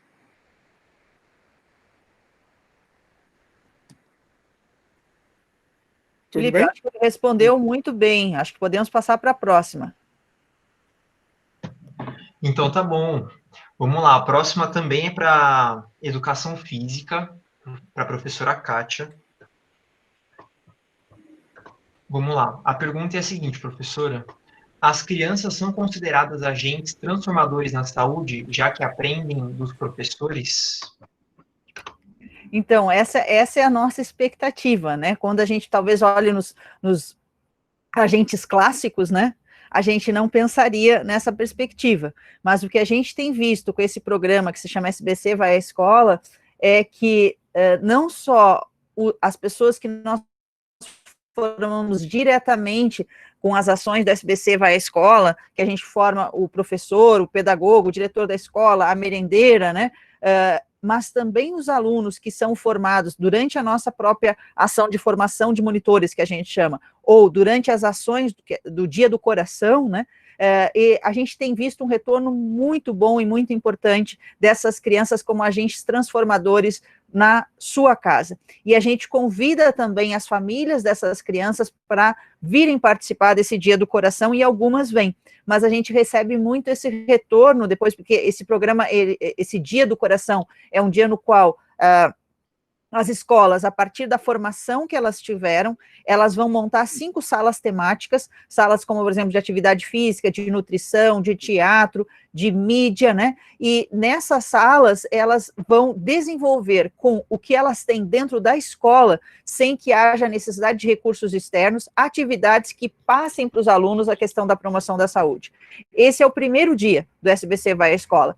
E esse dia, ele é multiplicado, replicado em vários outros momentos, como, por exemplo, o dia do coração, o dia do colesterol, o dia da atividade física, né, o dia do diabetes, o dia mundial de hipertensão, e isso acaba voltando aos alunos com novas temáticas, né, e a gente tem observado nesse retorno dos alunos algo muito importante e transformador das famílias. Então, a gente acredita, sim, que as crianças possam, a criança e o adolescente possa ser um agente multiplicador e um agente transformador em termos de saúde. Para vocês terem noção, agora no ano passado, nós conseguimos atingir, nós fomos a 19 regionais de São Paulo, eu fiz mais ou menos 6 mil quilômetros em São Paulo durante esse período, né, e nós atingimos 63 mil crianças no estado de São Paulo no ano passado. Então, essa é uma ação que visa, sim, formar as crianças e deixá-las como multiplicadoras.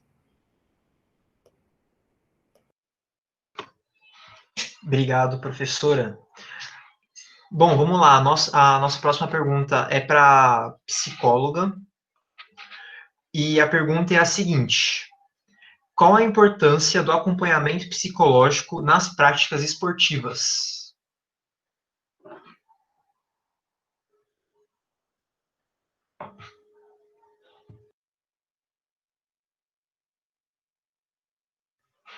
O microfone está desligado, Carolina. Desculpa. Perdão. Ai, gente, que tragédia.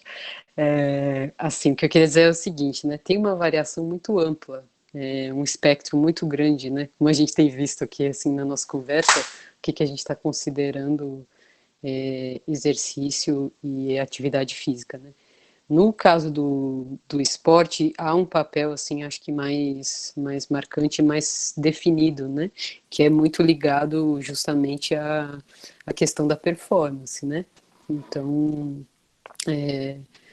existe, assim, como a Dani mencionou, né? Psicólogos, né? Em quase todas as equipes de atletas de alto nível, porque a gente sabe que há vários fatores, né? Como estresse, ansiedade, a questão das lesões, né, como o João mencionou também, que tem um impacto muito profundo na performance dos atletas, né. Então, há um campo, né, muito grande para o psicólogo dentro do esporte de alto rendimento, né. Acho que nos atletinhas aí, como a Fabi mencionou, né, de um jeito carinhoso, assim, com os mortais, né, eu acho que a questão ela não é tão ligada à performance, né, então a questão muitas vezes ela passa por um acompanhamento, por um reconhecimento de outras coisas que não estão só ligadas à performance, mas também ao próprio envolvimento da pessoa com a atividade, né? Eu não sinto, assim, muito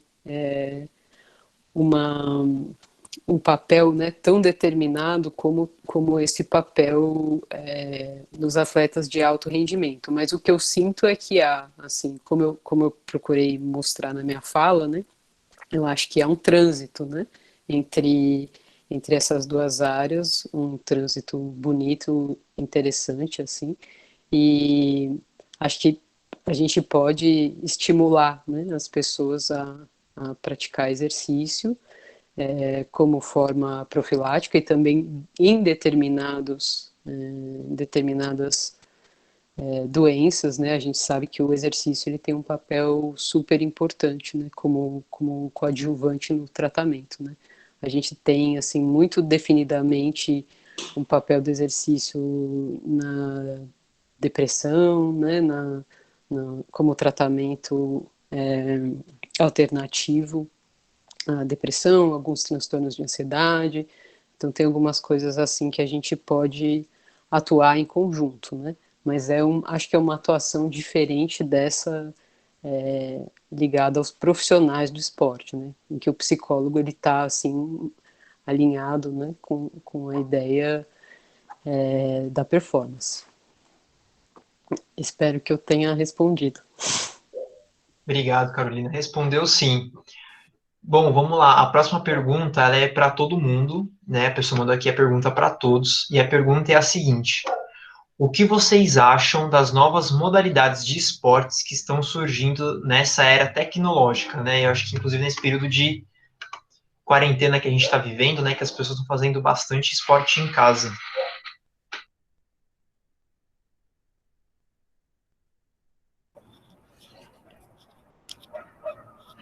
O que eu penso é assim, que quando a gente pensa, quando a gente quer ter benefícios da atividade física para a saúde, o importante é a gente buscar a modalidade que a gente mais goste, né? Então, eu costumo dizer, inclusive, quando eu estou dando as aulas nas escolas, eu digo, olha, para desmamar, as crianças do dispositivo eletrônico, vão buscar jogos que tenham movimento a partir do dispositivo eletrônico, né? Vamos usar o dispositivo eletrônico a nosso favor. Então, a modalidade, para mim, ela não é o importante. O importante é a pessoa gostar do que está fazendo, né? E ter prazer nesse momento que está fazendo essa atividade física, e isso vai trazer saúde para ela. Então, cada um, dentro do seu gosto, né, pode buscar o que mais se adequa à prática da atividade física, e isso provavelmente vai dar muito mais aderência e vai fazer com que nós atinjamos, como profissionais de saúde, muito mais os nossos objetivos a partir da prática esportiva ou da prática da atividade física de uma forma geral.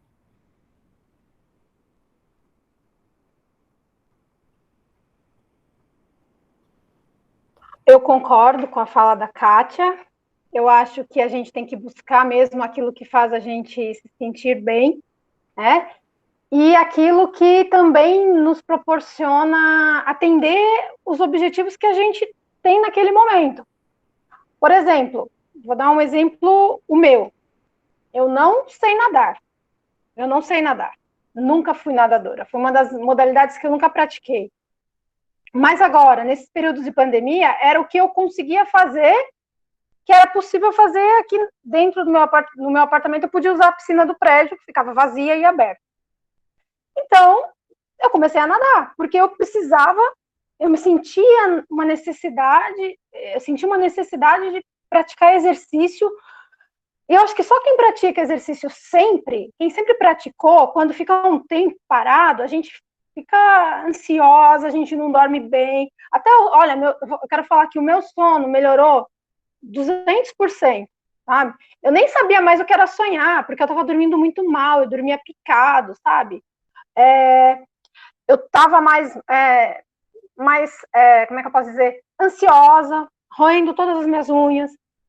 E por ficar em casa, porque a gente está trabalhando à distância, a gente está dando aula para os alunos à distância, a gente está vivendo dentro dessa telinha, né? Dentro desse computador. E acaba sendo estressante. O fato de você ficar muito tempo no computador é estressante, é cansativo, você tem dor no corpo. Então, assim, esse período de pandemia, eu acho que a gente acabou se reinventando. Eu, pelo menos, me reinventei. E eu acho que muita gente está fazendo isso. E eu acho que o fundamental é exatamente isso que ela falou. É você ter prazer, é você conseguir fazer alguma coisa que você gosta e que te faz sentir bem, tanto a cabeça como o corpo. Uma coisa que eu acho importante, concordo muito com vocês, é muito verdade isso. Mas eu acho que é fundamental a gente entender que o movimento em si, ele é um movimento que constrói uma série de informações para a gente, de consciências corporais, de vivências corporais, e eu acho que o movimento associado com a emoção é fundamental. A gente pode esquecer o que a gente fala aqui, mas o que a gente faz vocês sentirem é totalmente diferente. E eu acho que aí sim que entra a atividade física da maneira correta, onde a gente joga a emoção, joga aquela vivência corporal, e esse aprendizado neuromotor, esse aprendizado, essa consciência, essa motivação, para que a pessoa continue pensando em saúde, no bem-estar e sentindo bem e usufruir dos benefícios, né, como ela falou, de a gente dormir bem, sentir mais disposição, sentir mais apetite, enfim. Tudo isso, e ter uma resposta física, às vezes estética, tudo isso é fundamental. Então, o exercício, quando entra com emoção, para mim, é o mais importante.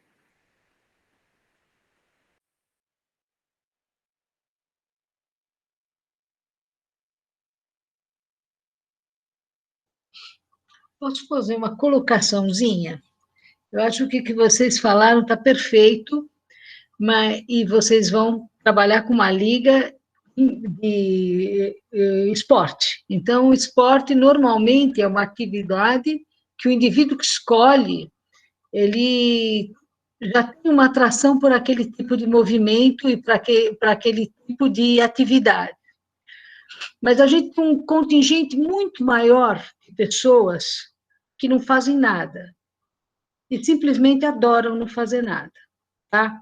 Então, a mobilização dessa pessoa, no sentido de fazer alguma coisa, é talvez o desafio maior, tanto do médico, que tem que mandar a pessoa fazer o exercício, como do educador físico, que tem que descobrir o que ele vai fazer aquela pessoa fazer que ela goste. Tá? E vocês perguntaram onde entra um enfermeiro nessa situação, por exemplo, com o atleta, no ambiente da prática esportiva de uma maneira geral. O enfermeiro, pela própria, vamos dizer, característica da sua formação, é um indivíduo acolhedor. Talvez dentro de um corpo, dentro do que eu vejo no hospital, o indivíduo mais treinado para acolher o doente é o enfermeiro. Muito mais que o médico, muito mais que todo o resto. É aquele indivíduo que está mais próximo do sofrimento, porque é a pessoa que está ali do lado do paciente por muito mais tempo. Então, talvez a ideia desse acolhimento com os indivíduos que precisam, por exemplo, um atleta que está machucado, ele tem uma dificuldade muito grande de lidar com aquela lesão. Eu lembro dos meus alunos na escola de educação física, eles se machucavam e ficavam parados, aí aquela coisa, vai tomar um anti-inflamatório, porque o ortopedista mandou ele tomar, ele já toma 2, porque ele quer sarar logo, entendeu? Aí ele acaba com o estômago, ele passa mal de outras formas, mas ele tem aquela urgência de melhorar rápido, e muitas vezes esse atropelo de melhorar rápido é o que faz a pessoa piorar ainda mais, então é muito difícil a gente colocar na cabeça da pessoa que existe uma velocidade correta dele voltar a ter as suas habilidades novamente, ganhar de novo aqueles movimentos que ele fazia tão bem. Às vezes um ombro, um judoca. Quantos judocas a gente não via lá, né, Dani? Que arrebentava o cotovelo, que arrebentava o ombro, né? Lembra disso? Essas pessoas, depois, elas não querem ficar paradas para se recuperar. Entende? Então, nesse ponto, eu acho que o acolhimento, que o fisioterapeuta ele faz a parte técnica dele.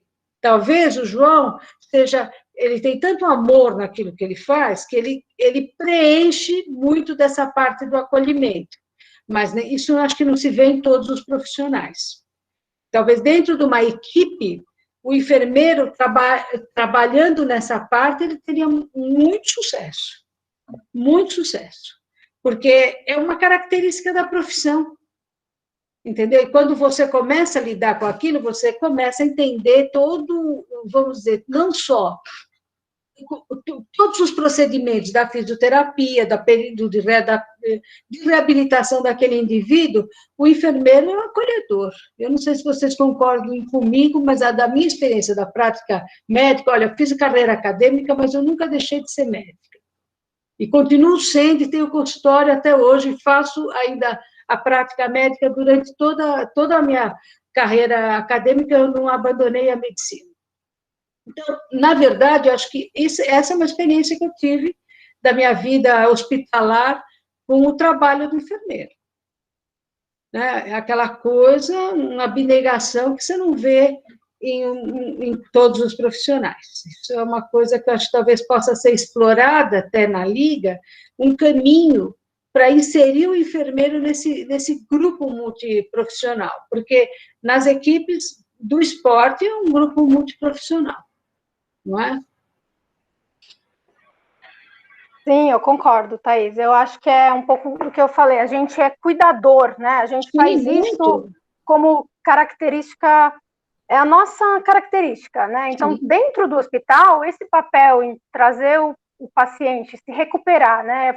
Que ele ganhe e faça o seu autocuidado, depois que ele ficou meses imobilizado num leito, e aí ele consegue levantar e andar. O dia que o paciente volta na UTI para agradecer a gente andando, depois de você ficar lá horas cuidando dele, ele entre a vida e a morte, e ele volta andando, depois de 3 meses deitado, 4 meses numa cama de hospital. Então, essa parte do ganho inicial dele, somos nós que fazemos, porque nós que ficamos cobrando, nós que ficamos incentivando, explicando para ele por que é importante ele fazer isso. Então, esse é um ambiente mais próximo que a gente tem, mas eu acho que se a gente tirar isso e partir para o campo de alto rendimento, talvez a gente consiga desenvolver isso da mesma forma. Com né? toda certeza. Eu acho que é que a gente ainda não tem, você não vê essa inserção, né? Pelo menos no mercado, hoje em dia, mas a gente, é uma coisa a ser desconheço. criada. Eu acho que cada vez mais as pessoas têm essa visão multiprofissional. Isso é uma coisa que não existia, as pessoas aprendiam a trabalhar isoladas, cada um na sua caixinha, e vamos levando, entendeu? Só que depois se tornou muito mais fácil você ter essa colaboração de todo um grupo de pessoas, cada um dentro do seu expertise, entendeu? E eu acho que, por exemplo, para o enfermeiro, essa talvez fosse uma área que vocês deveriam tentar explorar, sabe? Começar a agir dessa maneira, no apoio, porque você pode ajudar o fisioterapeuta, você pode ajudar o nutricionista. Quem explica tudo isso? É o enfermeiro, Dani.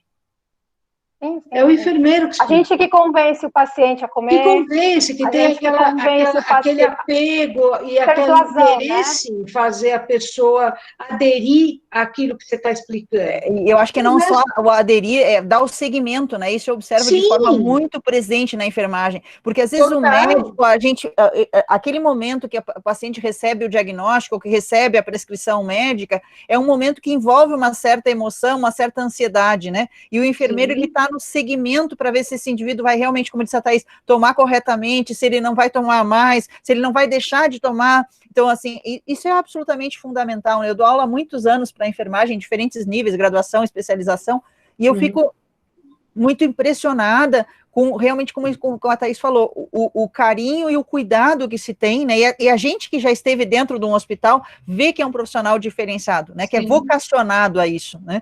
Então, eu acho que tem que se usar essa vocação a favor da fisiologia do exercício e do esporte, né? E eu acho que, com certeza, tem lugar para esse profissional, é só se esse profissional, primeiro, eu acho que é adquirir o conhecimento, porque não se tem a formação clássica em fisiologia do exercício, então acho que é muito importante para que ele possa discutir com os demais profissionais, né? E se começar a gerar esse ambiente favorável.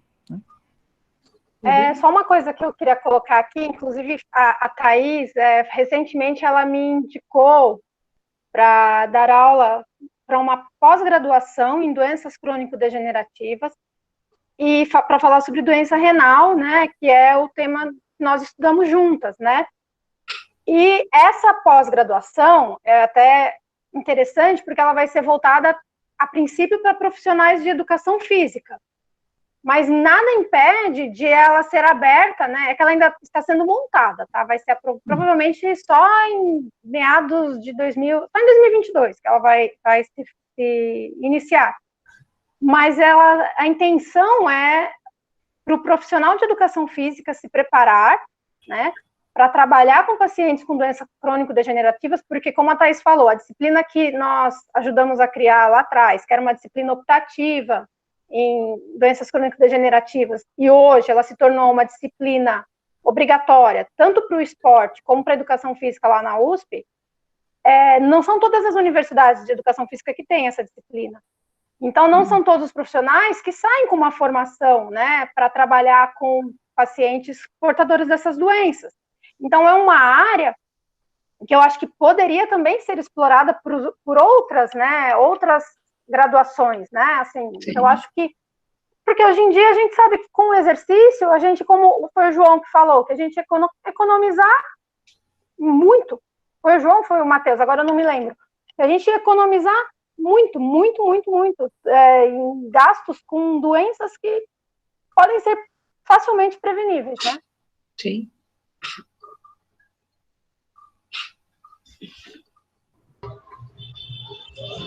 É isso, então, gente. A gente já bateu o nosso teto, a gente vai estar encerrando agora. Eu queria agradecer a todos os professores e profissionais que vieram para essa mesa, vocês contribuíram muito, foi incrível o debate, a gente fica muito feliz, porque essa foi a nossa primeira mesa, a gente estava bem ansioso, e foi perfeito, muito obrigada a todos vocês, também agradecer aos participantes, aos estudantes, a gente agradece por ter vocês aqui, a gente vai ter o curso introdutório em novembro agora, nos dias 9, 11 e 12, a gente vai lançar nas nossas redes sociais. Eu também queria falar que a gente vai estar adicionando mais profissionais, porque a gente pretende fazer dessa liga algo multiprofissional mesmo, não algo recluso. A gente pretende adicionar terapeutas ocupacionais, biomédicos, odontologistas, que nem alguém perguntou aqui, eu não lembro o nome. É para a gente construir isso junto, não é uma área reclusa, a área esportiva não é uma área reclusa, e a gente pretende fazer disso uma área conjunta, a gente pretende trabalhar em conjunto, que nem como tudo é. Obrigada a todo mundo que participou. A gente tem alguns vídeos no IGTV, com alguns profissionais respondendo as perguntas. A gente ainda tem uma pancada de perguntas para responder, e a gente vai estar respondendo elas no IGTV, com alguns dos nossos palestrantes aqui, e alguns que a gente chamou de fora. Queria agradecer a todo mundo de novo, muito obrigada e uma boa noite. Eu que agradeço. Obrigada. Comecei a palestra, nem agradeci o convite, foi muito legal, Madu. Obrigado, foi um prazer ouvir vocês, ouvir a doutora Thaís, Kátia, Dani, muito legal. Dani, depois a gente precisa conversar para você entender de onde vem o seu judô aí, quem que é seu pai, que a gente deve se conhecer. Limeira, veio de Limeira. Então ele me conhece porque, mas qual Mubarak, desculpa? Era junto com o de Rio Claro, com o Adi. Eu competia por Rio Claro. Então, você conhece dessa. Mas meu pai tem 75 anos. Ele começou no judô muito tarde. Talvez conheça. Gente, um abraço enorme para todos. Muito obrigado pelo convite. Madu, eu estou à disposição sempre que você precisar, o que você puder ajudar a Liga, vai ser um prazer muito grande. Tá? Obrigada, João. Obrigada, foi incrível ter você aqui. Obrigada, Thaís. Obrigada, Dani. Obrigada, Carol. Obrigada, Lu. Obrigada, Kátia. Obrigada, Fabi. Obrigada, Madu. Obrigada, pessoal. Obrigada, Thaís, Dani, Fabi. Valeu, Fabi. Obrigada, gente. Obrigado, Carol. Luciana. Tchau. Obrigada a vocês, gente. Obrigada. Até logo. Até mais. Tchau.